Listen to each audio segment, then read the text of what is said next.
আবার একটা রোববার চলে এলো। আজ সকালে তোমরা কে কি খেলে বলো? আমি তো পিটাই পরোটার সাথে আবার ডালপুরিও খেয়েছি। আমাদের এলাকাতেই একটা দোকান খুঁজে পেয়েছি, তবে তোমরা কিন্তু আমায় এই ব্লেমটা দিতে পারবে না যে আমি একই দোকানে বারবার কন্টেন্টের খোঁজে চলে গিয়েছি। যাই হোক, লিলুয়া চকপাড়া খালপার বাজার সংলগ্ন এই নবদার পিটাই পরোটার দোকানেই আজকে যাবো। তোমাদের লোভ তো দেখাবো, সাথে জমিয়ে জলখাবারটাও খাবো।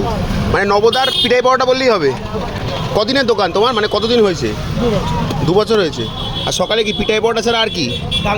ডালপুরি পাওয়া যায়, মুড়ি ঘুগনিও পাওয়া যায়। পিঠাই পাওয়াটা কত করে? ওর সাথে তরকারি দাও। আর আলুর দম নিলে?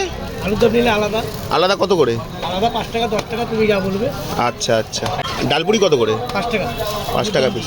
ওর সাথে আলুর দম দাও, তাই তো? আর কোনোবার বন্ধ থাকে না, রোজ খোলা? খোলা থাকে, মাঝে মাঝে 40 টাকা করে বন্ধ রাখি। আচ্ছা। আর কটা থেকে কটা অবধি সকালে? আমার সকাল 7টা থেকে 1টা। ডালপুরির সাথে এরকম লাল লাল আলুর দমটা পাবে, আর একসাথে মুখে ঢোকাতে না ঢোকাতেই রোববারটা জমে যাবে। আর পেটাই পরোটাটাই বা ছাড়বো কেন বলো? সাথে একটা দৃষ্টি মধুর ডিমের পোচও দিল। যাক, আমি এবার ডিমের পোচটা খাই। আর যারা সাবস্ক্রাইব করবে না, দেখার জন্যই অসংখ্য ধন্যবাদ জানাই।